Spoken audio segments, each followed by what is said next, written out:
इतनी सारी बायोग्राफीज जो इस दौरान में आई हैं, और ख़ासतौर पे film actors, film technicians, film stars, इनके बारे में ये किताब पढ़ते हुए मैंने सरसरी तौर पे देखी है, पूरी नहीं पढ़ी है।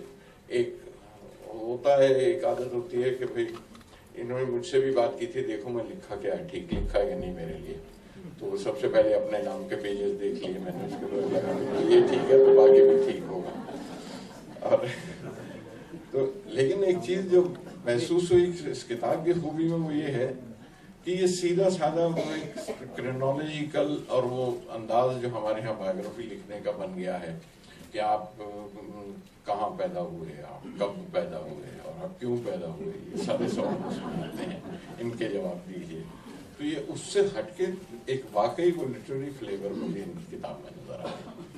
तो आई थिंक सचिन दा को तो दुनिया जानती है, सचिन दा के बारे में श्री एस.डी. बर्मन, और उनका म्यूजिक आप सुन भी लेंगे, लेकिन इस ऑथर का जिक्र करना मुझे लगता है कि ये बड़ा जरूरी था।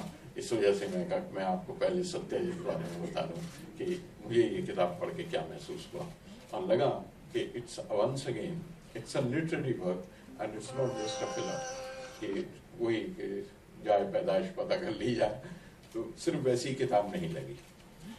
फिर बहुत से पहलू जो सचिन दा के जिससे हम भी वाकिफ नहीं थे, क्योंकि मुझे उनसे सिर्फ मेरा जो बंधन है, जो मेरा बॉन्ड है, जो मेरा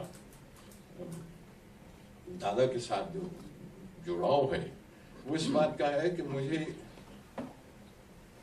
जो आप केएफसी पूछ रहे थे मुझसे कि मैं एक मोटर गैरेज में काम करता था और वहां से उठ के फिल्म इंडस्ट्री में आने का पहला परमिट मुझे उनके यहाँ से मिला, और वो मुझे लाइसेंस मिला to come into the film industry, and that was my beginning. इस वजह से मेरा एक बहुत बड़ा संबंध है उनके साथ ये कि पहली बार जब मैं फिल्मों में आना नहीं चाहता था, फिल्मों से मुझे कोई लगाव नहीं था, मैं PWA, इप्टा और थिएट्रिकल एसोसिएशन उसमें काम करता रहा और वो सब कर रहा था।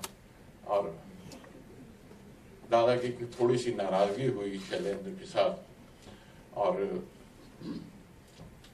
मुझे देवुसैन एक दोस्त थे मेरे साथ जो असिस्टेंट थे बिमल दा के साथ, बिमल रॉय, वो ले गए और वो मुझे जिद की उन्होंने चलने के लिए। तो मैं कुछ हिचक रहा था कि उन्होंने शैलेंद्र से शिकायत कर दी, और शैलेंद्र जो मुझसे सीनियर थे उन्होंने मुझे डांट के भेज दिया वहां से कि जाते क्यों नहीं वहां पे। बिमलदा से मिलने के लिए लोग तुम्हें मालूम है कहाँ से हिंदुस्तान से आके कोशिश करते रहते हैं, और तुम उनके यहाँ जाने के लिए तैयार नहीं, तुम क्या समझते हो बाकी सारे अनपढ़ हैं यहाँ इंडस्ट्री में। इस तरह से कोई डांट दिया उन्होंने, और क्या कर सकते थे। लेकिन that became a turning point of my life. वो जो मुझे नहीं करना था, मुझे फिल्मों में गाने भी लिखने थे, मुझे फिल्मों में काम ही नहीं करना था, and my fate was found out। वो मेरे हाथ में मेरी राह जो मेरी शोहरत की, मेरी किस्मत की थी, वो मुझे दिलाई गई यहाँ से, उस गाने से जिसके लिए मैं सचिन दा के पास आया था, मोरा गोर मिले ले मोहे शाम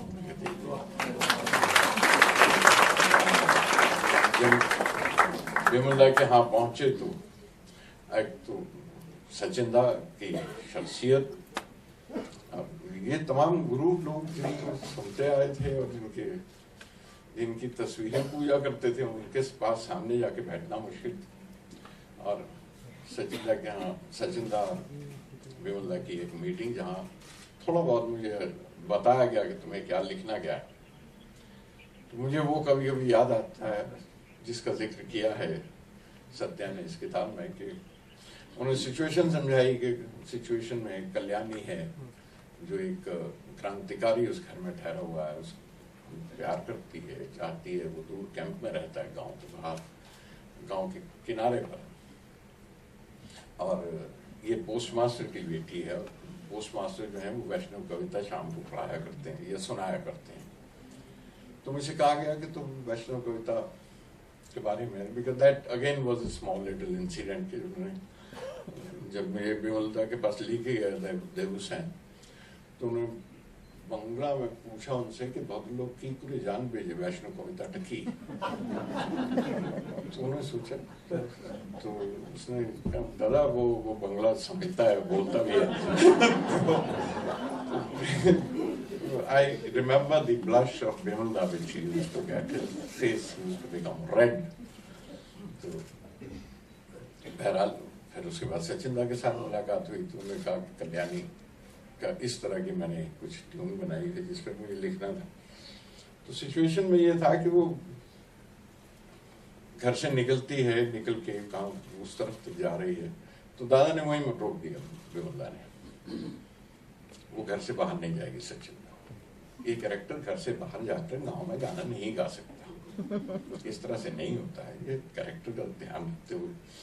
तो सचिन दा ने कहा कि बाहर जाएगा नहीं तो हम तो म्यूजिक बना लिया उधर, तो उसको तो जाना पड़ेगा, उसको निकालो घर से बाहर।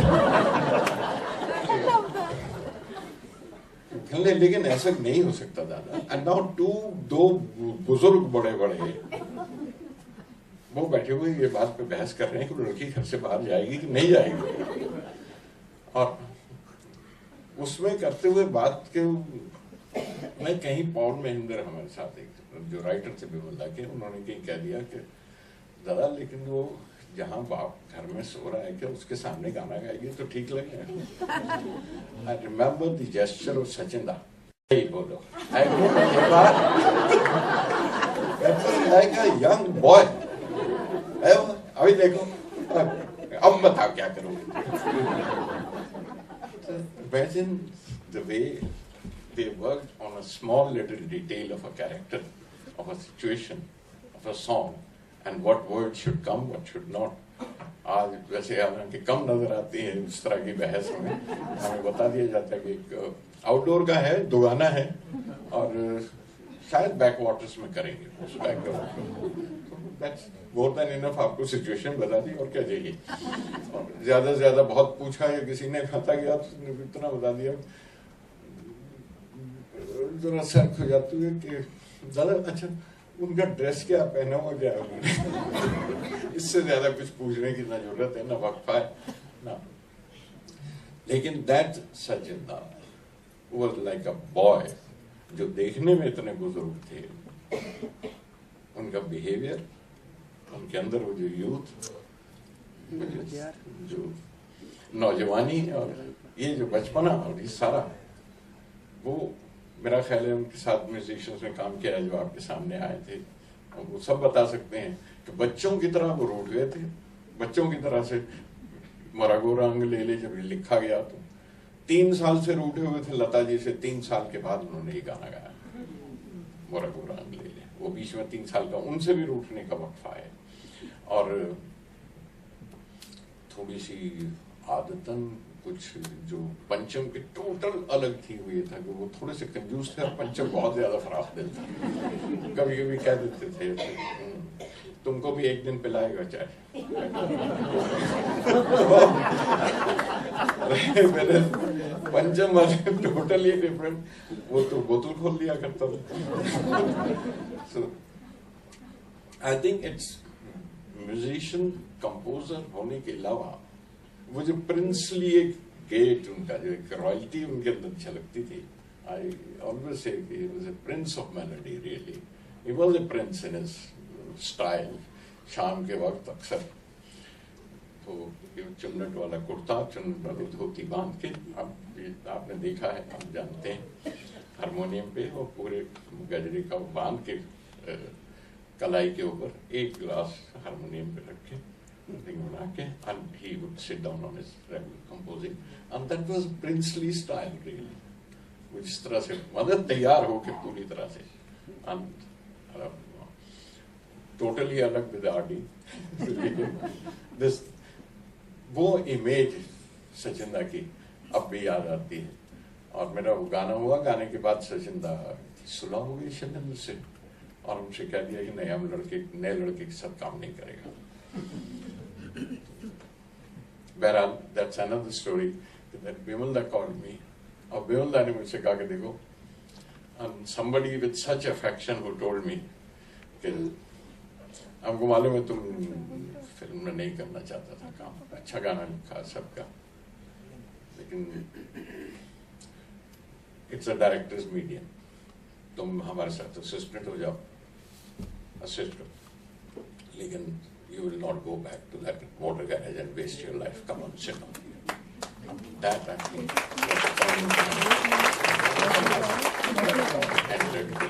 with song and direction. Sachinda के बारे में बाकी लोग और बताएंगे, but this was my beginning with him. Thank you.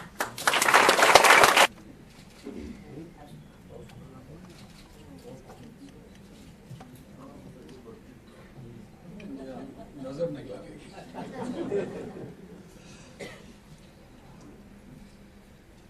ऐसी हस्तियां यहाँ बैठी हुई हैं और सत्या जी ने ऐसा काम किया, बर्मन दादा को फिर से याद हमको दिलवाया। और सत्या जी से हमारा बड़ा पुराना रिश्ता है। गुलजार साहब ने उनके बारे में सब आपको बताया। बहरहाल आपको मुबारक, आपने ये काम किया, दादा की याद को फिर से ताज़ा किया।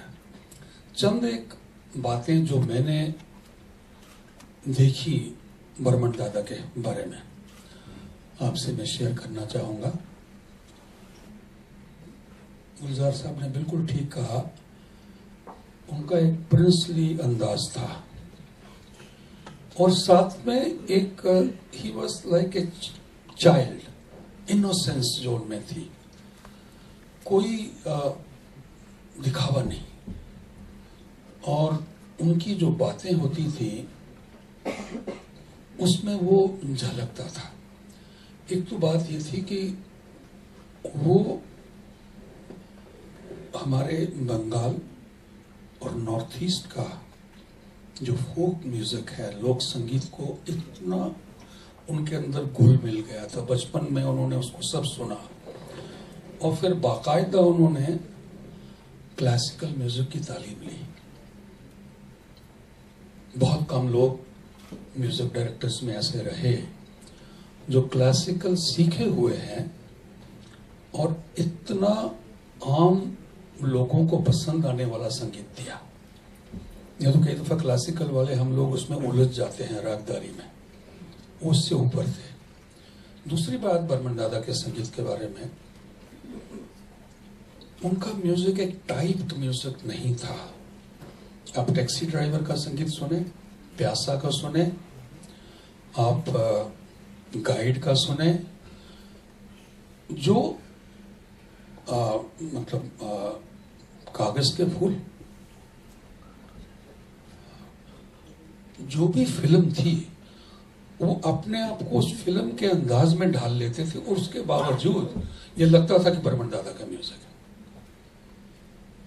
अभी अक्सर ये होता है कि हर म्यूजिक डायरेक्टर उस जमाने के बड़े बड़े म्यूजिक डायरेक्टर्स, उनका इंट्रोडक्शन म्यूजिक ही शुरू होता था, चाहे वो गाना किसी विलेज में है या किसी बार में है, लेकिन लग जाता था कि इनका इंट्रोडक्शन म्यूजिक शुरू हो रहा है। बर्मन दादा इतना सोचते थे सब्जेक्ट के बारे में, उसमें बिल्कुल वो घुस जाते थे, उसका क्या ये कहना क्या चाह रहे हैं।